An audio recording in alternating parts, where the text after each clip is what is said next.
Catherine Dumontail-Crémer avec vous pour le podcast Vivre et grandir ensemble. Coucou à tous et à toutes. Alors je suis super contente de vous retrouver parce que ça fait très longtemps que je ne vous ai pas parlé et je vais vous parler d'un sujet super intéressant, l'harmonie en famille. Je dois dire que je suis assez sidérée de voir des publications qui parlent d'accéder à une harmonie familiale, de vivre dans l'harmonie, d'être en harmonie avec le monde, etc. Ça me fait beaucoup réagir, ce genre de choses, parce que j'ai toujours pensé que l'harmonie familiale n'existe absolument pas. Et je trouve que le fait de le savoir, ça nous aide vraiment beaucoup. J'ai lu, je vous en avais parlé, le livre Feel Good de Matou, et je l'ai trouvé absolument génial, ce livre.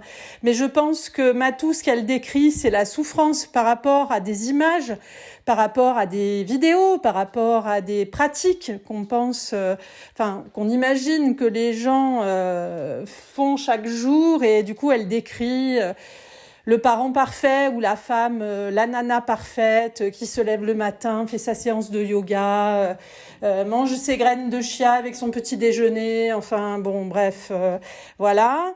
Et ça... Matou, moi aussi j'en ai assez et je n'en peux plus. Voilà, je tenais à vous le dire. Donc l'harmonie familiale, je crois que c'est important de savoir que ça n'existe pas. Pourquoi ça n'existe pas, l'harmonie familiale ? Eh bien parce que quand on vit avec des êtres d'âge et de besoins différents qui changent absolument à chaque instant, c'est très difficile d'avoir une espèce de système harmonieux. Tout ça va bouger tout le temps et nous amener beaucoup de richesses. Ça sera pas de l'harmonie, ce sera des richesses. On va apprendre, on va comprendre, et parfois on va pas comprendre, parfois on va en souffrir. Ça va être compliqué, mais c'est juste la vie. La vie, c'est une sorte de chaos, et on essaye de survivre dans ce chaos. Et parfois on a des bonnes idées, on a des idées qui fonctionnent et qui font que notre famille a l'air d'être à peu près sur une mer. De naviguer à peu près sur une mer calme, mais très très vite, je dirais que c'est comme la navigation en Méditerranée, où on a pétole devant, ou alors tout à coup on a force 8, et là c'est absolument épouvantable, et on a du mal à gérer cette puissance émotionnelle, de changement, de colère, de tristesse, de tout ce qui peut nous arriver dans une vie et qui va se manifester en nous.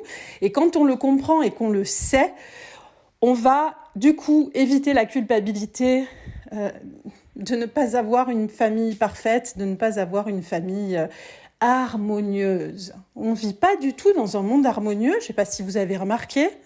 Et finalement, vivre en harmonie avec le monde, ça voudrait dire quoi finalement ? Je ne sais pas.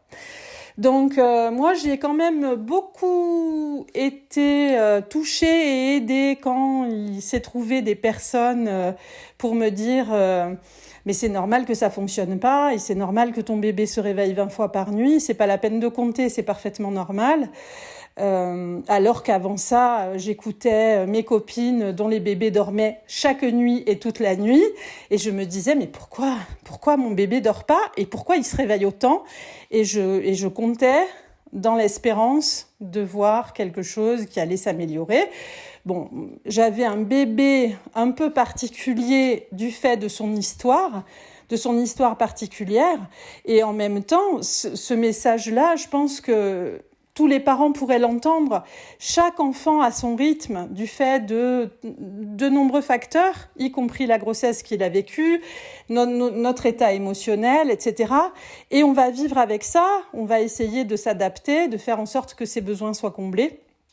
Ou pas, parce que parfois on pourra pas, on n'y arrivera pas, et ce sera vraiment pas la peine de se frapper la poitrine pendant des jours et des jours en se disant que ça y est, c'est foutu, c'est fini, on a fait un truc irréparable.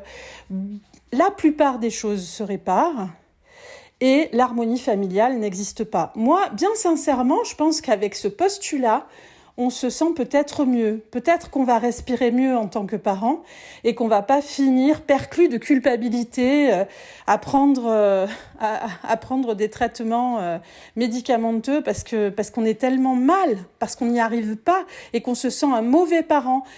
Et c'est aussi normal, j'ai envie de vous dire, de se sentir mauvais parent parce qu'on n'est pas du tout...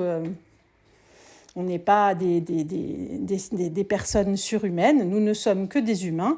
Nous avons quand même des capacités, des ressources extraordinaires. Et pour aller chercher ces ressources, ce dont on a besoin le plus, c'est de confiance et de ne pas être culpabilisé. Donc voilà pour l'harmonie. Je vous propose de rayer éventuellement, si vous le souhaitez, ce mot de votre vocabulaire et d'avancer avec vos enfants et d'avancer dans le chaos. Le chaos, je vous assure que c'est très très chouette et le chaos m'en apprend beaucoup plus sur moi-même que l'harmonie. Je vous embrasse toutes et tous.